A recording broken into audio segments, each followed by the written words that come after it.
If I ever buy a house sight unseen and the contractor disappears with my deposit, please send help and a sledgehammer. And if that house happens to be in Laurel, Mississippi, make sure Erin and Ben Napier are on speed dial.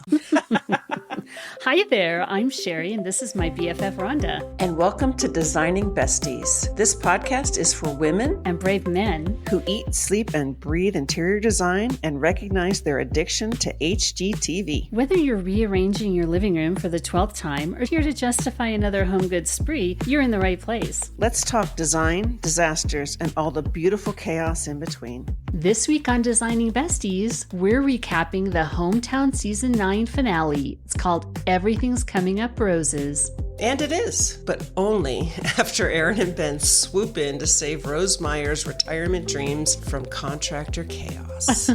Poor Rose bought her house online, moved cross-country, and found out it wasn't just a fixer, it was practically just a foundation with a roof. Ugh. Let's not forget the contractor who gutted the whole place and then ghosted her. Sir, we have words. But the Napiers worked their signature Laurel magic inspired by wallpaper, Rose's love of color, and a floor plan that finally makes sense. So grab your sweet tea or a deceptively strong mint julep and settle in, because this episode brought the feels, the florals, and the retirement dreams. And Shari, do you know why Southern ladies sip on those pretty frilly drinks? I have no idea. Because they like their cocktails like their personalities, sweet looking with a punch that will knock your hat off. Well, bless your heart, Rhonda. So I normally am not a watcher of Hometown. I did watch an episode earlier this season. She's redoing the house for an artist, and so she likes gallery walls. And Erin gets all of the info on like what color white they use. If I was going to watch Hometown, that was my episode. The White Walls episode. The White Walls episode. The shades of white. Because Erin's aesthetic definitely works for her fans and clients, but it's very busy for me. And I generally watch HGTV shows for the design element. Like I love to watch that. And I don't normally seek this show out. Mm-hmm. Also, there was one season where the promos had her saying, just do it. And it really turned me off. And I should probably process that. It's probably because I was just doing nothing. But I felt personally attacked when she would say triggered. That. But I will tell you, this show sure does have staying power. Over 150 episodes. Wow. Plus a spinoff called Hometown Takeover, which I love. Yes. They have a line of furniture, a line of lighting, and a store in their hometown of Laurel, Mississippi. So, wow, so that they've is become success. That's a success. Quite successful. So I am drawn to Hometown. I've watched many, many of the episodes. These two definitely have charm and charisma for days. Yeah, they do. I just love their relationship, and it's just sweet when Ben says everything he builds is just him trying to impress Erin. You know, Aww. like he's just so in love with her, and it's sweet. Like I said, it's sweet. It's heartwarming, I guess would be the right word. Mm-hmm. And I also like her style as sort of that boho artist. Even though I do prefer, more of the clean modern lines, I am drawn to the idea of a little cottage with that sort of boho charm to it. I just want to point out, besties, that I've been to Rhonda's house and nowhere in her house will you find boho charm cottage. But I'm drawn None of to that it. would apply. I'm drawn to it. I just want to keep us honest, Rhonda. I want to keep us honest. This style is often called grand millennial style, meaning vintage items. I belong to a Facebook group for the grand millennials because there is a part of me also that loves to see maximalist style. Yeah. But I absolutely could not live with it. But vintage items, wicker, chintz. Chintz is coming back. It's coming back. It is. But above all, modern amenities. Amenities? I'm not saying that right. Above all, modern amenities. Yes. It almost sounds like you're saying amity, and I immediately think of Jaws. It's the 50th anniversary of Jaws. So, besties, this is where mine goes. My mind goes. I'm like, we should be doing a podcast episode on Jaws. It is its 50th anniversary. It's everywhere right now. Okay. I almost ordered a pair of pajamas with Jaws theme. For me? For my trip. What? I know you're I'm afraid of obsessed sharks. with Jaws. I'm obsessed with Jaws, but let's become besties obsessed with this client. Yes, sorry. Back to the episode. Her name is Rose Meyer, and she moved from California. Mm-hmm. She was retiring. She had a host of jobs during her career. Jack of all trades. Jack of all trades. Police officer, cowgirl, 70s hottie. Yeah. But she retired from being an English teacher in California. And I grew up in California. So, of course, I feel an affinity there. Mm-hmm. And she said, I looked at what I really wanted. I wanted a small town. And I can relate because when I left Vegas, I definitely was seeking a small town. I didn't want to spend an hour and a half to cross town anymore. So she wanted a small town. And she said, I wanted something with a theater, and check, Laurel has one. I wanted something with a museum, and check, Laurel has one. And I started thinking, you'd only know Laurel has it if you're targeting Laurel already. So I feel like she was already a fan of Laurel, probably from the show Hometown. I presume. I wonder if anybody's ever looked at that. And it checked all of her boxes. Yeah. And she bought the house online. She had never seen it in person, but it was listed for $100K. She ends up buying it for $125. And she knew it was in bad shape, but when she sees it in person, it's not even livable. So would you ever buy a house sight unseen online? I bought my house sight unseen online. And you didn't feel in any way worried about that? No, but he took me through like FaceTime to look at it. And I had been through a house that was the exact same floor plan. Okay. Whatever it was, I knew I was going to renovate it. So no, like I literally bought my house sight unseen. I didn't see it until the day I literally came up to close. You didn't worry that you couldn't smell it or hear it? No, because I trusted my realtor. Okay. But yeah, so I bought my house sight unseen. And Ben says, when we meet Ben and Erin, this was the Low house. Mm-hmm. And it's a 2-bedroom, 2-bath, 1,700 square feet, built in 1953. A charmless box, really. When I saw it, I loved the way they had done the steps off from the porch. Yeah, me too. Like in that kind of cascading square. There's something about it. And of course, it's a 1950s house. And if there's any century I love for design, it's mid-century modern. Agreed. So I loved that about it. Now, she hires a contractor and she did her due diligence. She makes sure the contractor was licensed. She puts 50% down, which was, I think, $80K. Yes. But the contractor didn't finish. He did all the demo. He left her with a shell, so even more unlivable than it was before. And Erin says that maybe he did 10% of the work. Yeah. And then he took off. But it's almost 2 years later and she's living in an apartment. A tiny, tiny apartment. Yes. Yes. And she really wants to renovate her house and finish it. So lucky for her, Erin and Ben show up to help her. Yeah. For a second, I thought we'd see Mike Holmes and family show up and we'd get a, oh, please no. twofer. HGT's like, oh, we missed it. We missed our opportunity. Rose actually starts to cry when Erin shows her the watercolor rendering of the facade because it's in green, which is Rose's favorite color, also Erin's favorite color, and also my favorite color. I want to stop with favorite color. We're not in kindergarten anymore. I still am apparently with favorite color. We all like all colors, just versions of it. Okay.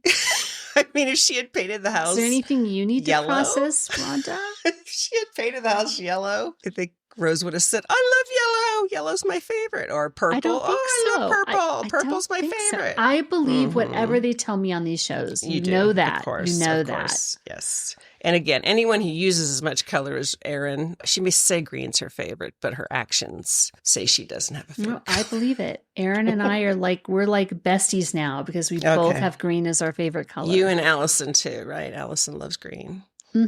Coincidence, yeah. But no open floor plan for Rose. Nope. She describes that she likes a rustic style. Erin says that Rose has an eclectic style with a 1950s aesthetic. Yes, then they foreshadowed the design challenge of kitchen sink in the stove, right? That was always going to be a problem for them. Yeah, and it so much reminded me of my grandparents' house. It did. So my grandparents had this old home in Santa Barbara, and it had original plaster plaster walls. They ended up doing a drop ceiling. They took all the character out of the home, but they did like that pistachio green kitchen with black. Yeah. My grandmother has this old ancient stove that now would be worth a lot, but it kind of reminded me of the one that Rose was in love with. Yeah. And then I see that sink, and I'm sort of looking at the things that have to go in, and then the process that they're going to use to change the color and make the refrigerator and the appliances look more retro. Yes. I think I can tell this may not be one of my favorite finished designs. I don't understand. Love mid-century modern, but I'm just like, I don't know if I'm going to love this. But I was so interested to see how it played out. Well, I was curious with the pistachio again, because we saw that with Allison's basement on Rock the Block, right? The green with the pistachio again. And I didn't think it worked there, and I didn't think it worked in this kitchen. I thought the white with those cabinets looked much better than the pistachio. Just looked weird. I started feeling a little mean girl, like, you're not going to make fetch happen. You're not going to make pistachio happen. But apparently, maybe it's it's just me. Roll over, take it. Yeah, it's coming.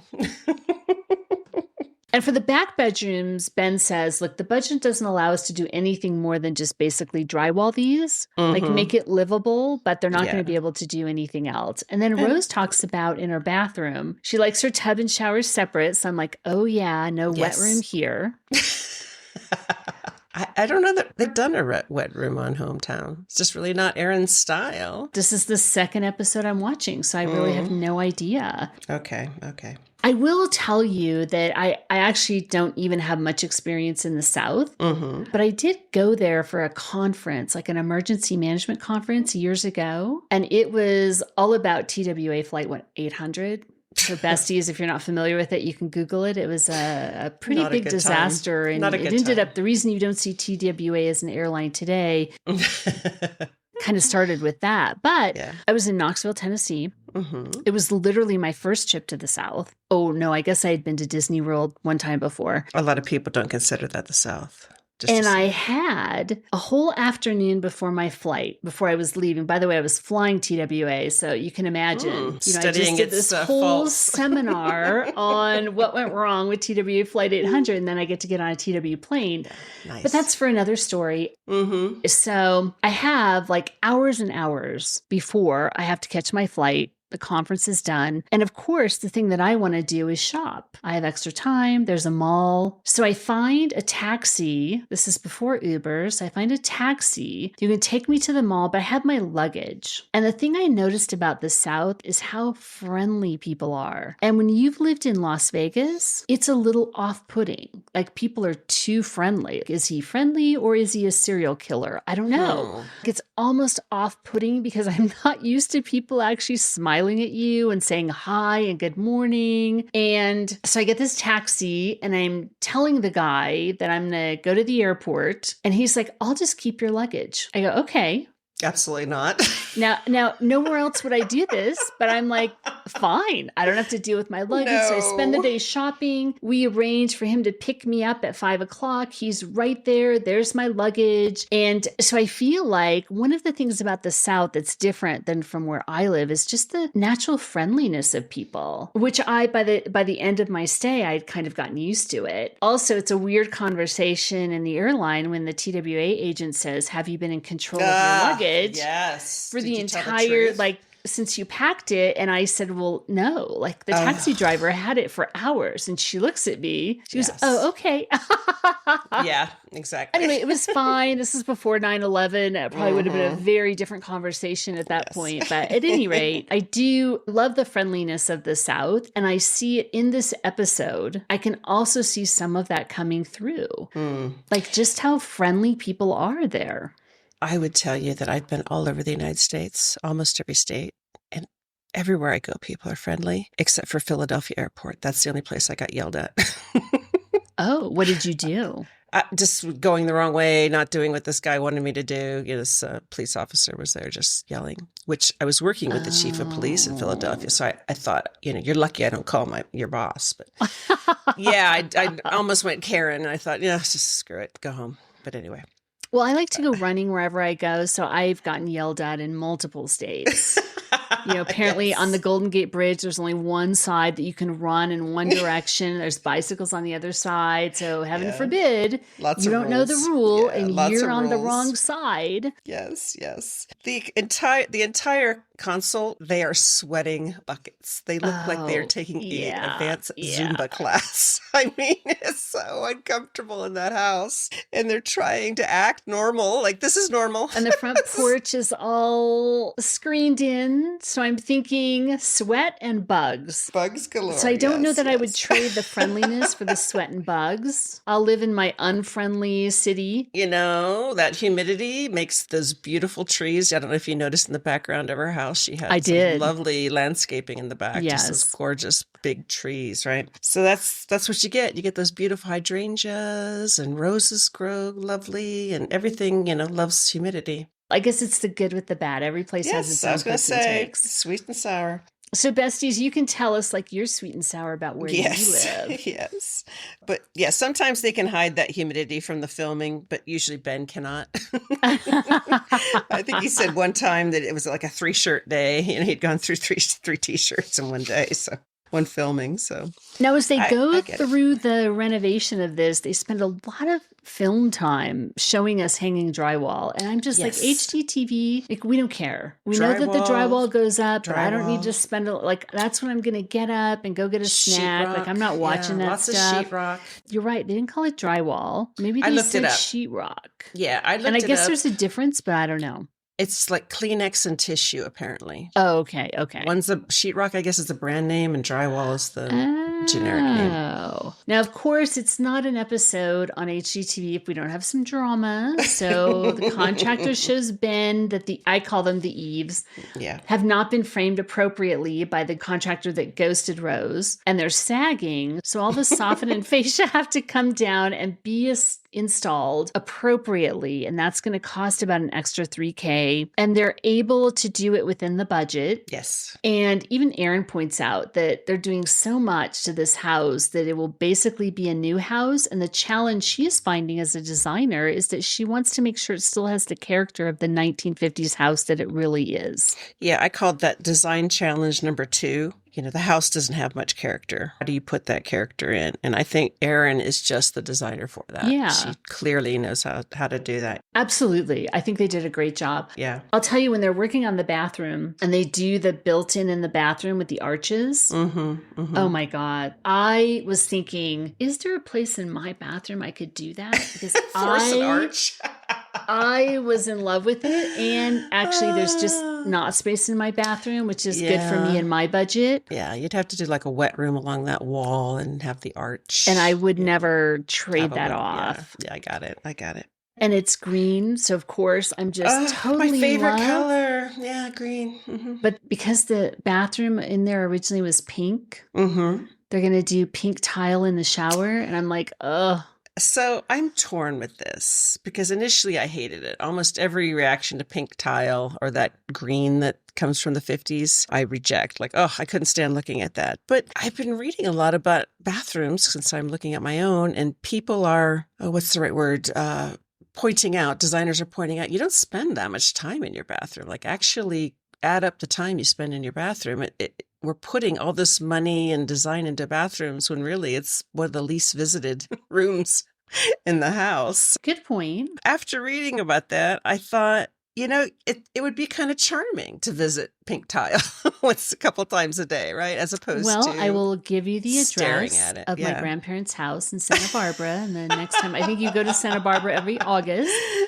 You can stop by, and in their bathroom is still this beautiful pink tile. Well, like, we watch Bargain Block, right? The guys up in Detroit, they see a lot of that. That got canceled. HGTV isn't renewing it. That is... I'm sad. I'm going to write a strongly worded letter. Mm-hmm. But yeah, Nicole up there in Detroit, she also sees a lot of that pink tile. Mm-hmm. It was a thing. Now, a couple of other problems crop up in the bathroom. One, for this pink tile that they're going to use, the tile guy, the contractor, says, look, the height, because they've closed in a carport, and where they closed it in, it affects these bathroom walls, and they're not exactly the same height.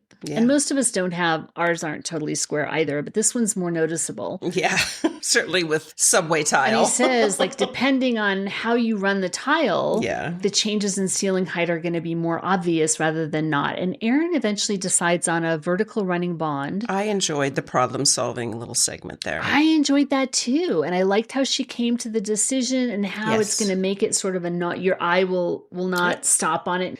Yeah, why is it crooked? And then they also, so she buys a tub, and I feel like everyone out there can relate to this. Yeah, me too. You buy something, exact same thing. and you buy a faucet, and these things are supposed to go together. So how often have you bought things that are supposed to work? It says online, this goes with this. This works, and then it's clear that faucet setup is not going to work with that tub. And they try a variety of things to make it work. Yes. I've also been in that phase as well. And they don't want to, it's concrete underneath. Yes. So they don't want to dig move up the floor plumbing to make this work. Yeah, no. Because that would be a big project and they're working with a tight budget. So they finally end up putting it on the wall, which I think actually it's one of those things in design where the solution becomes more beautiful than the original design would have. So in the original design, it would have been inner tub. It would have been kind of inner way. Mm-hmm.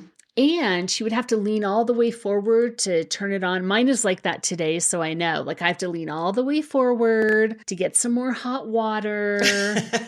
And now they've put it on the wall and it sits like kind of midway from the tub. And I just thought, oh, what a beautiful solution. It turned out like so nice. And I loved the look of that clawfoot tub. Mm-hmm. Mm-hmm. Me too. It was perfect. And again, the solution, I'm so glad it didn't come out janky, you know.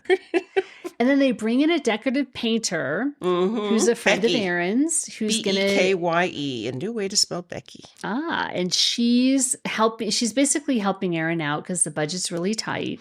Yes, to paint the front porch and create a little bit of a wow factor. Yeah, when I looked into hiring an artist, it was about $1,000 a day. Standard, I would imagine. You know? It's pretty expensive. Yeah. Doing that porch would have been a good $5,000 to $10,000 project. Well, I like the pattern the artist comes up with, a harlequin pattern with insets of roses and as an homage to Rose, the owner, and the wallpaper she's picked out for the dining room. But when I see it in reality, the insets get a little busy for me, and I would have loved just a plain checkerboard pattern. Yeah. Me too. And it wasn't that I didn't love it the way it was, but I would have loved it a little more if it had been a little simpler. That was an example of the drawing I thought was just, oh, wow, right? And then when it was executed, the roses didn't come out quite as I thought they would. So I'm with you. And then in a little foreshadowing in my notes, Erin has this wallpaper sample that's from Rose, and Rose wants to incorporate in the dining room. And I look at the wallpaper sample and I think, oh, like I do love a floral. I want mine to be a little more neutral. And in my notes, I wrote, like, I want it neutral and oversized because it makes it feel a little more updated and modern. And then I see in the episode that when Erin actually does it, she blows it up so it is oversized, still with all the color, but very oversized. And I'll tell you what, even with the color, like I loved it. It just gave it enough of that modern touch. Yeah. And then that wallpaper became the basis for all the color they used in the house. Yeah. So every color came out of that wallpaper and literally not a white wall in this house. Nope. I didn't even look at the ceilings, but yeah. And then Ben builds a beautiful built-in for the living room. Like it's 15 feet wide, but he adds these diamonds. And again, I'm kind of like, Coco Chanel would say, take one thing off. Like just take that off. This applies to woodworking as well. Because of course I like more simple, clean lines. And then he builds out the area for the TV. Yes. So it ends up being a little recessed in the wood. Yes. And of course, what I'm thinking of is, and maybe it's just me, although I know it's not, because I recently listened to an episode of Giggly Squad and they talk about like who sits on their couch. Nobody. We lounge on our couches. We lay on our couches. Like I never go in my living room and sit on my couch unless I have someone over and then I want to lay down, but it would be rude with someone else over. But if I'm watching TV in the living room, have a seat. Let me like Cleopatra. I am lounging on my couch and I'm just thinking the height of that TV and the fact that it's recessed, it would not work for me. It wouldn't work for me. Well, I sit on my couch. Now, my couch has built-in recliners, so... Oh, okay. So you're really not sitting. You're I feel a little torn here. I was raised, we were not allowed to lay down and watch TV. I don't know why. Control freaks, my parents. But well, I was raised where I couldn't drink soda or have sugar cereals, but I do it today. Here you are. Here I am. I'm not saying I never laid. If I'm laying down on my couch, it's to take a nap. Okay. Right? And I'll have the TV on, don't get me wrong, but it's to take a nap. If I'm watching TV, I'm sitting up. Yeah. Now, the kitchen. That sink that she had, which was original to the house, and so she wanted to keep it. I cannot believe how good they made that look. I know. I've seen a couple of these restorations. I call them magical. It is. This rusted out, like that is going to look like a junkyard in the house. And the magic these people work, these experts that know how to do this. I will say it does look like a Superfund site with those chemicals. This looks very dangerous. Should you be breathing those fumes or I don't know. Should this be legal? This feels very dangerous. But they do a fantastic job. I agree with you there. They do. And it also makes me think about some of these older things we have in our homes are just built with better quality. Like a cast iron sink is ultimately going to outlive, this little flimsy sink I have. Yeah, yeah. And then Mike, the flooring installer, shows up. And even Rose is excited and talks about, she gets Mike in her house. What is the deal with Mike? What is it about Mike that makes him the favorite? Why is Mike the fan favorite? I don't know. But he seems very nice. He was also in the one other episode I watched. And literally his floors, like what he does with the floors, you would never know that there's any mix between old and new. He seems to be a master at it, yes. He does. And then Erin talks about the coloring that they're using and what she wants. And I think that's when you know you have a professional doing it versus I just decided I want different colored floors today and I'm going to go pick it out. Yeah, it was confusing to me. I wasn't exactly sure what they were doing with the two 50% different color. Yeah. Again, it came out beautiful. It did. So they must know what they're doing with that sort of stain. Speaking of color, we talked about it a little. They really color saturate the kitchen. And that's what my note says, but truthfully, they color saturated every room in this house. And again, Erin pulled from that inspiration wallpaper. And it reminded me too of how important it is to have a source of inspiration when you're doing a redesign or a renovation. Your focus. Yes. For me, it's often a pillow, a piece of fabric. There's something about the textural nature of that really inspires me.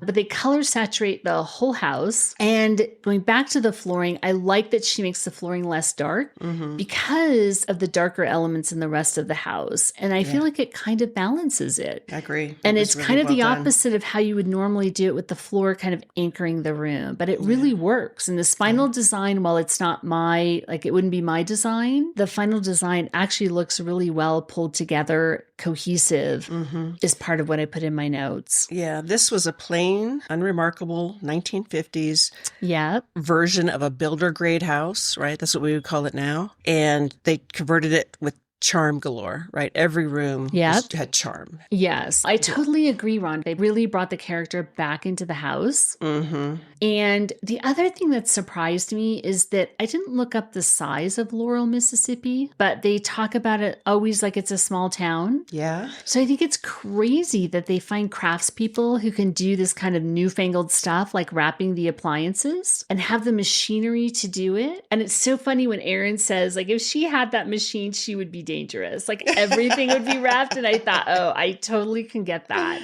Yes. But it's amazing to me if you have this little town, like you happen to find people in there who bought this really expensive equipment to create it, to make the stuff that does the wrapping. Well, I mean, it might be the next town over too. What you're forgetting is where we live, there's not a whole bunch of towns in the area, but where they live, you could go 360 degrees and there's, plenty of other places that might be able to support that's true. that. According to the internet, Laurel, Mississippi has a population of 17,161. Yeah, that's a very small town. For us, it is, for sure. Yeah. Yeah. Also, I loved watching a real wallpaper installer at work as they make it look so easy, which, as we've discussed before, very deceptive, besties. Very deceptive. If there were ever a video of me hanging wallpaper, you'd see what I'm talking about. It's sort of like I'm